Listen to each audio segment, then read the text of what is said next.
आता है, चक्कर आते हैं, चक्कर सर में पूरा दर्द जा रहा होता है या फिर आंखों में हैवीनेस या नमनेस जो चीज़ फील होती है, उसके लिए नेक की एडजस्टमेंट करेंगे।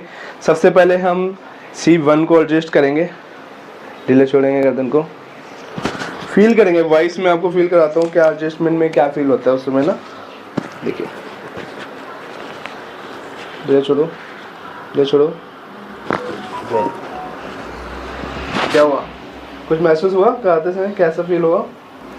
देखिए, ये हो गया सबसे पहले C1 और C2 को हमने एडजस्ट किया है, जिससे क्या हुआ, यहाँ से जो नर्व हमारी बल्ज होती हैं, जिनकी वजह से ब्रेन में, सर में चक्कर आते हैं, उठने में तकलीफ होती है कि चक्कर आ रहे हैं, वोमिटिंग सही फील हो सकता है आपको, इस तरह के सिम्टम्स आते हैं C1 C2 में नर्व बल्ज होने की वजह से। ठीक है, सेकेंड क्या करेंगे, अब ऐसे सेम इस साइड से भी करेंगे।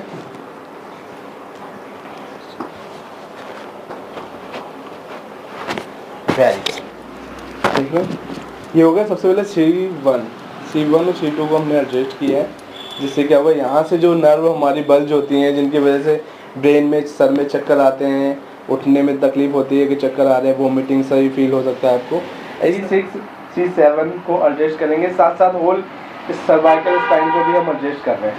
ठीक है, उसके लिए क्या करेंगे, सबसे पहले पेशेंट्स को हम जॉ को लॉक करेंगे, ढीला छोड़ेंगे। वेरी गुड, सेम इस साइड से देखिए, पोजीशन बनाते ही एडजस्ट हो रहा है बस। वेरी गुड, ठीक है। तो ये हमारा हो गया C6 C7 का। अब वो चाहते हैं ना इनसे एक बार में ही पूरी हमारी वर्टिब्रा एडजस्ट हो जाए, उसके लिए क्या करेंगे, क्योंकि C4 5 1 भी बल जाता है, जिन केसेस की वजह से क्या होता है, शोल्डर तक भी कभी कभी दर्द आने लगता है। ठीक है, अगर कई केसेस में आपने देखा होगा C5 का दर्द ये रेडिएट करके थंब तक भी आ सकता है। अगर C5 का दर्द है, कहाँ तक जाएगा, थंब तक, थंब के इस वाले हिस्से में भी दर्द महसूस होगा। ठीक है, तो फिर इसीलिए हम C5 और C6 को एडजस्ट कर रहे हैं। या छोड़ो,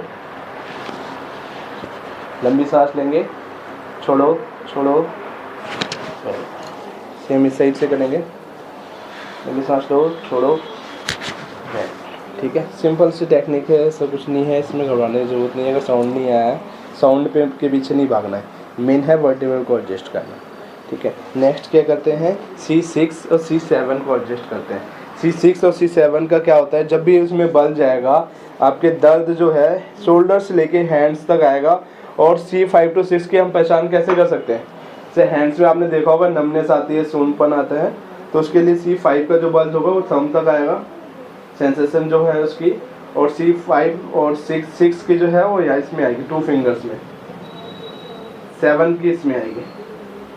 ठीक है, इससे हम फिर पता कर पाएंगे, जैसे पेशेंट के सिम्टम्स को भी देखकर एहसास कर सकते हैं कि ये नमनेस कहाँ तक आ रही है, हाथों में दर्द कहाँ तक आ रहा है।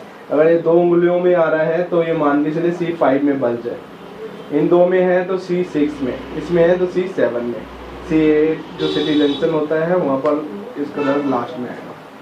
ठीक है, आज अब अभी हम क्या करेंगे, होल स्पाइन के, जैसे हमने C6 तक कर दिया ना, अब एक C7 और C6 के साथ साथ पूरी होल स्पाइन एडजस्ट करें। जैसे कई लोगों को देखा होगा जिनको नेक में दर्द है, सर्वाइकल है, तो यहाँ पर हम्प निकल आता है, नेक के इस वाले हिस्से में हम्प फील होगा, जैसे गांठ सा हल्का सा मोटा सा फील होगा। उस वर्ड को हम एडजस्ट कैसे करेंगे, देखिए, सिंपल सी टेक्निक है।